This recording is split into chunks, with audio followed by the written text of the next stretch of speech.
Halo Sobat Pancasila, saat ini saya sudah kedatangan tamu spesial ini dari Kota Padang, yaitu Bapak Henry Septa. Benar ya Pak ya? Benar.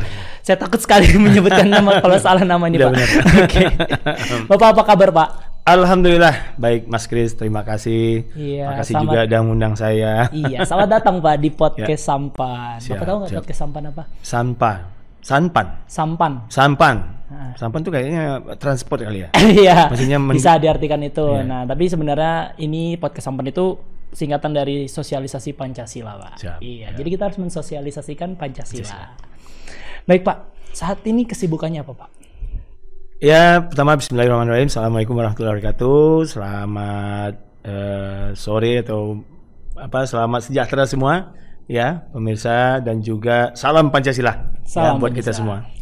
Saya alhamdulillah saat ini diamanahkan menjadi wali kota Padang, dan tentu ya kegiatan saya lebih banyak menjadi pelayan masyarakat ya, untuk bagaimana bisa masyarakat Kota Padang khususnya kita ayomi dan kita berikan layanan yang terbaik kita kepada masyarakat Kota Padang, agar bisa ya semua kebutuhan mereka ini bisa kita berikan dengan maksimal gitu. Oke, menarik sekali. Tadi Bapak sebut pelayan masyarakat. Iya. Sedangkan saya taunya Bapak pejabat di kota ini. Ini dua hal yang berbeda ya, Pak ya. Tapi menurut Bapak, pandangan Bapak sendiri gimana nih, Pak? Gini, saya memang harus membuat diri saya itu sebagai pelayannya masyarakat. Karena apa? Bekerja di organisasi pemerintahan itu bukan minta dilayani, ya. Kita harus melayani. Yes. Dan kepada semua jajaran pemerintahan Kota Padang khususnya, saya selalu ya mengingatkan semua jajaran untuk siap menjadi pelayan, bukan untuk dilayani. Dan itu sudah menjadi moto saya, dan boleh ditanya sama semua jajaran Pemko Padang. Setiap saya berhadapan dengan mereka, saya selalu ingatkan, ingat, kita melayani, siap jadi pelayan. Wow, Nah, gitu. Keren banget Pak. Pak, tapi Bapak dengan kesibukan sebagai wali kota Padang ini biasa terkenal sebagai apa Pak? Misalnya dikenal di masyarakat dengan siapa? Misalnya kalau di Jakarta kan misalnya abang siapa gitu. Oh, Jadi gitu. panggilannya abang gitu. Kalau di sini apa Pak? Ya karena Minang Kabau kita biasa dipanggil Uda. Kalau yang buat laki-laki ya cowok atau Uni ya. Itu kakak ya, panggilan kakak. Tapi saya sama aja, mau dipanggil Uda, mau panggil bapak. Kadang-kadang ada yang manggil abang, jadi ya saya bismillah aja. Terima aja semuanya. Oke Pak. Pak, Bapak sebagai wali kota Padang nih, gimana sih ceritanya? Karena saya baca profil Bapak ini sendiri kan ya. Bapak itu lama di luar negeri nih. Sekolahnya. Ya kan Pak ya? Betul nggak saya ini? Ya Mas Kris. Jadi alhamdulillah itu memang suratan dari Allah SWT. Saya diberikan kesempatan untuk bisa mengecap pendidikan di luar negeri. Waktu itu di tahun 95, dan sebenarnya di tahun itu kondisi ekonomi Indonesia baik, sangat baik. Dan terjadilah namanya krisis moneter ya, dan disitulah memang ujian berat bagi kami semua pelajar-pelajar Indonesia waktu itu. Kalau yang nggak tahan terpaksa pulang ya. Tapi bagi yang bisa survive, saya alhamdulillah termasuk yang survive. Saya bisa bekerja di sana, saya cari uang juga sambil belajar. Alhamdulillah, meskipun alhamdulillah orang tua juga ngirim uang bulanan, tapi saya tidak ingin memberatkan gitu ya. Karena exchange rate-nya dolar dengan rupiah ini sangat tinggi waktu itu. Jadi saya bisa bertahan alhamdulillah sampai selesai. Di tahun 2005 saya selesai dengan master degree ya. Dan alhamdulillah setelah itu saya pulang ya, memang diminta pulang oleh orang tua dan keluarga. Padahal saya sebenarnya sudah dapat permanent resident Australia ya. Saya waktu itu belajar di Australia di Melbourne.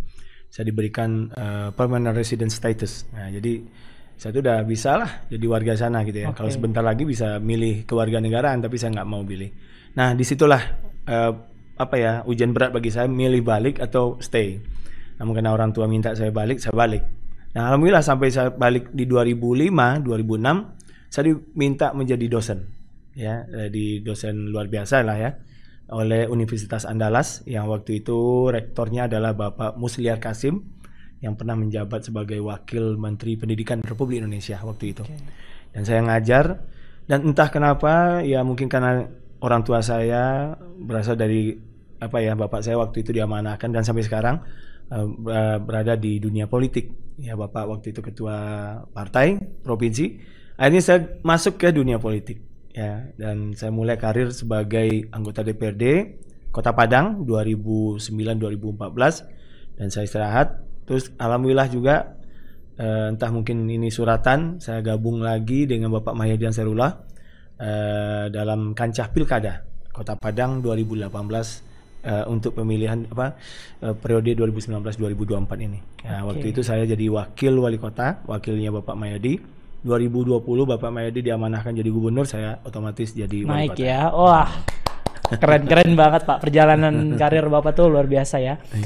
Masih tetap mau balik ke Indonesia, padahal sudah dapat ibaratnya ya, dapat kenyamanan nih di negeri orang gitu ya, tapi tetap mau ke Indonesia dan memajukan kota kelahiran Bapak sendiri ya. Ya. Mantap Pak. Pak, ini ada satu lagi yang menarik dari Bapak. Saya dengar Bapak itu suka main drum, bahkan sampai main drum di acara Apexi 2002 kemarin. Itu dapat pujian loh Pak dari Pasya Ungu loh Pak. Katanya dia, wah saya merasa bangga sekali katanya karena ini penampilan terbaik saya katanya, karena diiringi langsung drummernya oleh Bapak Wali Kota Padang. Musik itu ternyata memang talenta ya, yang nggak bisa dipaksa-paksa. Alhamdulillah saya sewaktu duduk di bangku SMP udah main musik. Saya waktu SMP itu udah bermain drum dan ikut dengan kegiatan-kegiatan festival musik ya. Waktu itu kalau festival musik artinya Battle of Drum Battle of Music gitu. Jadi itulah yang membuat saya jadikan itu semacam semacam ekstrakurikuler saya lah di samping saya belajar. Nah, saya alhamdulillah punya grup band, tapi itu sempat sedikit artinya bubar ya. Bubar. Terkendala namanya karena saya harus belajar ke luar negeri. Tapi saya tetap komunikasi dengan kawan-kawan sesama musik sampai sekarang. Ya, tetap kumpul, main musik. Alhamdulillah musiknya musik cadas loh. Oh, mantap. Musik kayak Metallica sama Sepultura waktu itu. Berarti sama kayak Pak Jokowi juga nih ya. Suka dengan musik-musik metal ya. Dan ya alhamdulillah saya jadikan itu semacam pengisi waktu free time, me time-nya saya untuk bisa bermain musik. Dan alhamdulillah ya, katanya orang ya, ketika bisa kita imbangkan kehidupan real ya, artinya serius dengan musik, maka insya Allah hidup kita balance katanya gitu ya. Tapi saya rasakan senang ya bisa punya talenta musik ini anugerah dari Allah Tuhan semesta alam yang tidak semua orang juga punya talenta seperti itu. Makanya saya tidak dapat menghilangkan ya artinya jiwa musik itu, dan sampai sekarang saya tetap main musik ya. Artinya alhamdulillah saya kemarin udah sering ngedrum ngejam bareng dengan beberapa musisi baik lokal maupun yang alhamdulillah termasuk dengan Pasya kemarin ya. Alhamdulillah luar biasa. Dan memang itu sengaja saya bawa ke luar, maksudnya itu kan Apexi. Yes. Tradisinya Apexi itu asosiasi pemerintah kota. Di malam welcome dinner itu dihibur oleh pengisi acara seperti artis-artis ibu kota. Yeah. Nah, di momennya kami di Kota Padang, saya tidak mau di dalam hotel. Saya mau dibawa ke hotel di luar hotel. Dan di sana menghibur masyarakat. Mantap. Itulah momennya kita semua waktu itu. Alhamdulillah, pas saya juga bahagia, kita juga senang. Dan bagi saya insya Allah music is forever. Oke. Yang menggelitik saya saat itu Pak, yang grogi Bapak atau Pasya Ungunya? Saya termasuk agak gimana gitu ya, karena saya harus menghafal lagunya di sore hari. Wow. Saya belum pernah dengar lagunya. Nah, saya khawatir kalau main musiknya aja kan bisa ya, tapi kalau ketukannya, ngebeatnya itu segala macamnya beda kan nggak lucu lah kan. Iya. Dengar sama penonton, wah ini gimana? Akhirnya saya dengerin sebelum maghrib, saya minta sama pemainnya untuk kita rehearsal sedikit gitu ya, supaya saya nggak gagap lah gitu main. Dan itu di hari yang sama sebelum pertunjukan malamnya, coba bayangkan. Saya nggak sempat persiapan matang, tapi alhamdulillah ya mungkin itu tadi udah membiasakan main musik dari dulu. Ya, ketika saya dengar lagunya Pasha, bisalah saya iringin gitu. Alhamdulillah ya Pak. Pak, Bapak ini kan di Kota Padang ya. Padang ini tuh menurut saya terkenal sekali dengan keseniannya. Salah satunya itu maksudnya cerita seninya. Misalnya salah satunya yang saya selalu dengar dari dulu dan saya ingat sampai sekarang itu kisahnya Malin Kundang. Terus yang di Joto Siti Nurbaya. Nah, terus juga dengan kulinernya nih Pak. Sebenarnya ada nggak sih Pak sejarahnya Kota Padang ini? Karena kan dulunya itu disebutnya bukan Padang ya Pak ya, tapi Minangkabau ya. Oke. Jadi sebenarnya Padang itu udah lama ya. Dari tahun 1900, maaf ini saya hafal apa Pak? 1901 lebih kurang ya. Sudah ada Kota Padang ya. Artinya bagi para pendatang dari mana-mana berlabuhlah di suatu pelabuhan, bukan pelabuhan ya, tapi semacam sungai besar ya. Nah itu yang kita kenal sekarang namanya Sungai Batang Harau. Nah, di sanalah semua kapal-kapal berlabuh dan terjadilah peradaban, penduduk lokal berinteraksi dengan para pendatang seperti dari mungkin Belanda dan lain-lain. Dan memang Padang udah banyak ya terkenal dengan alhamdulillah sebagai pusat dari peradaban, ada musik-musik dari mana-mana, termasuk dengan musik tradisional sendiri ya, seperti musik rabab ya, seperti musik gamai dan lain-lain yang dulunya sudah lama dimainkan di Kota Padang dan di Sumatera Barat. Jadi Minangkabau itu sebenarnya adalah etnisnya satu provinsi besar ya. Provinsi Sumatera Barat adalah Minangkabau. Kota Padang Minangkabau, Kota Padang Panjang Minangkabau, semua juga Minangkabau kan gitu. Cuman beda kota punya keunikan sendiri-sendiri. Nah, ya Kota Padang karena terkenal juga dengan istilah tempatnya Malin Kundang gitu ya. Dan di sana kita ada replika lah ya, bahwa ini juga sebagai kota cerita legend buat kita ceritakan kepada generasi muda, jangan sekali-sekali kita melawan kepada orang tua. Ya, kalau tidak akan dikutuk jadi batu. Itulah yang Malin Kundang. Takut saya. Baik Pak. Pak, ini kan Padang ini tadi saya bilang terkenal dengan keseniannya ya kan. Nah setiap daerah itu kan punya ciri khas masing-masing ya. Pastinya kan ini nggak lepas dari namanya Nusantara atau kebinekaan gitu ya Pak ya. Nah kita ini kan dipersatukan dengan Bhinneka Tunggal Ika dan Pancasila Pak. Pandangan Bapak Henry Septa sendiri gimana tentang Pancasila itu Pak? Ya, Pancasila adalah prinsip. Ideologi ya. Dan kita bersyukur kepada para leluhur kita, pada bapak-bapak, ibu-ibu kita yang telah memperjuangkan kemerdekaan, para pahlawan kita sehingga generasinya menikmati sekarang. Pancasila adalah asas ya, prinsip dan asas sama seperti negara lain ya, seperti Amerika punya prinsip bahwa negara kebebasan gitu ya. Jepang juga punya prinsip sebagai negara yang etos kerjanya menjunjung tinggi etos kerja, kedisiplinan gitu ya. Nah, kita Indonesia ya punya dengan filsafat ideologi Pancasila bahwa kita itu berbeda tapi satu juga. Dan kita dengan perbedaan makin kuat gitu loh. Jadi bukan makin bercerai-cerai ya, tapi makin kuat. Kita punya ribuan etnis ya, se-Antrio Nusantara, punya bahasa yang beribu macam bahasa se-Antrio Nusantara. Perbedaan ini membuat kita menjadi kuat di mata bangsa-bangsa lain yang ada di muka bumi. Nah, makanya menurut saya Pancasila itu adalah filsafat bangsa Indonesia, dan kita sedari muda harus ya memperlihatkan kepada negara-negara jiran, tetangga dan sedunia yang ada di mana-mana bahwa Indonesia memang beda. Gitu ya. Indonesia punya jati diri, yaitu bagaimana kita bisa ya bersama-sama dengan semua saudara-saudara kita bahu-membahu bersatu padu ya membuat Indonesia menjadi kuat dan hebat di mata dunia. Mantap. Nah, tadi Bapak bilang kan ini filsafat. Berarti satu hal yang dari dulu sudah ada ya Pak. Menurut Bapak masih relate nggak sih Pancasila dengan kehidupan kita sekarang? Yang dimana sekarang ini udah eranya digital gitu. Kalau menurut saya, maaf ya, menurut saya sebenarnya Pancasila ini kalau dalam agama Islam ini Al-Qur'annya Indonesia. Seperti itulah. Ya, seperti itu. Jadi apapun itu zaman nggak akan berbeda, berubah. Karena luar biasa. Pancasila pertama ketuhanan yang Maha Esa. Artinya apa? Sampai kiamat nanti dia akan ada. Gitu ya. Nah, jadi terus juga persatuan Indonesia, keadilan sosial bagi seluruh Indonesia dari zaman dibentuknya Pancasila sampai nanti ya pasti akan ada Pancasila. Jadi menurut saya apapun itu peradaban, perubahan zaman kekinian Pancasila tetap ada. Ya, hanya saja jangan sampai lupa diri.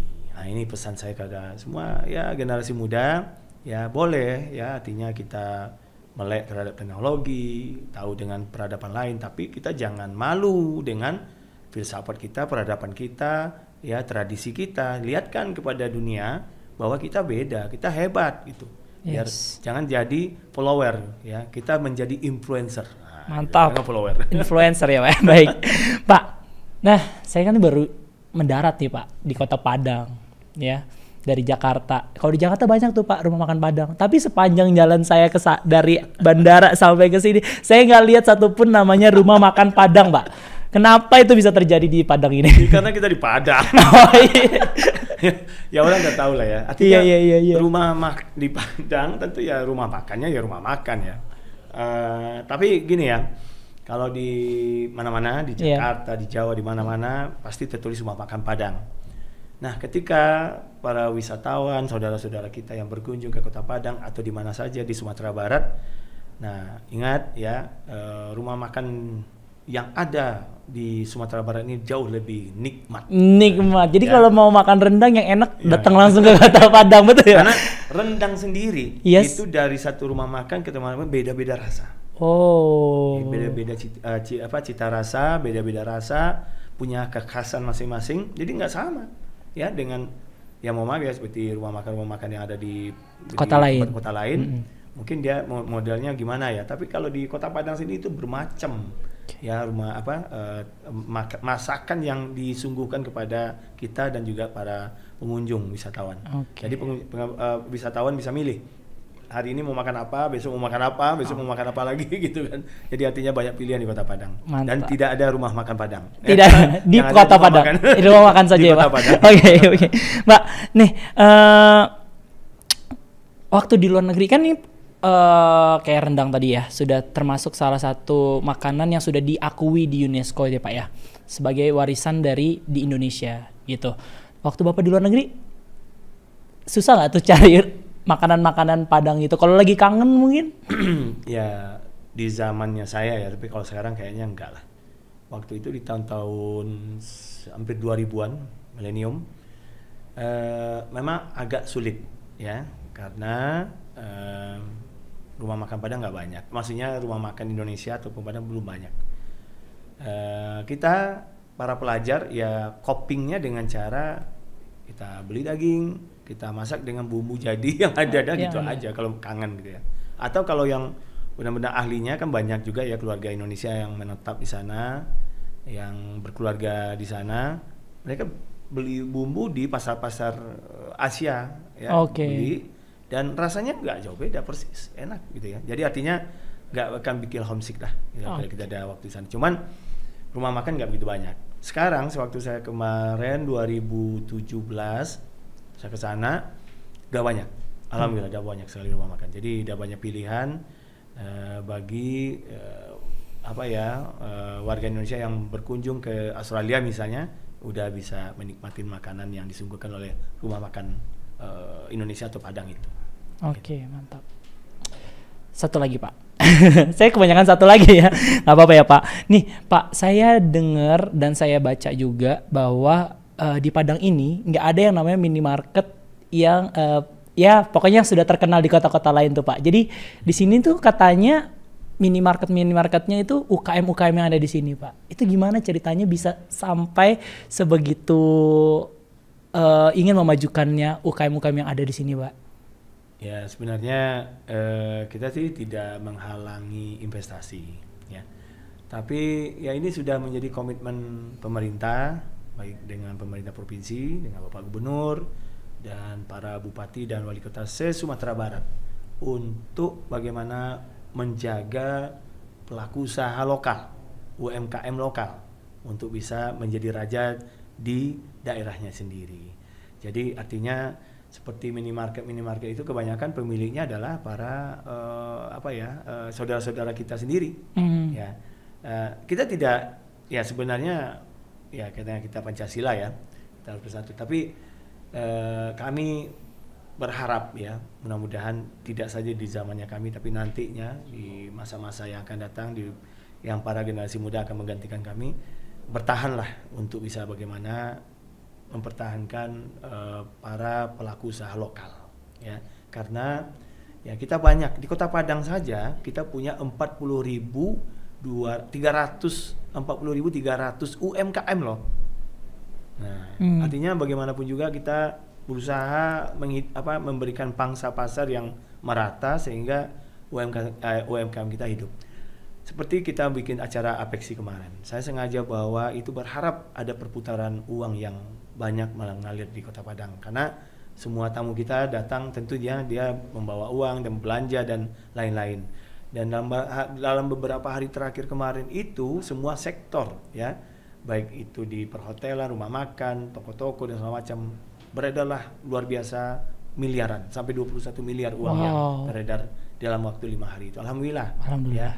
Dan ini menolong buat masyarakat kita khususnya di Kota Padang dan Sumatera Barat pada umumnya. Jadi balik ke cerita tentang minimarket, kami rasa tidak salah kiranya kita memberikan momentum yang lebih baik kepada para pelaku usaha lokal. Oke, mantap. Ini menurut saya salah satu nilai-nilai dari Pancasila juga, Pak. Karena memajukan UKM-UKM yang ada di sekitar kita. Jadi bergotong royong untuk membangun ekonomi daerah, khususnya di Kota Padang. Mantap, Pak. Nah, Pak, selain tadi minimarket tadi itu, Pak, ada nggak sih Bapak kiat-kiat Bapak selama nanti menjabat sampai tahun 2024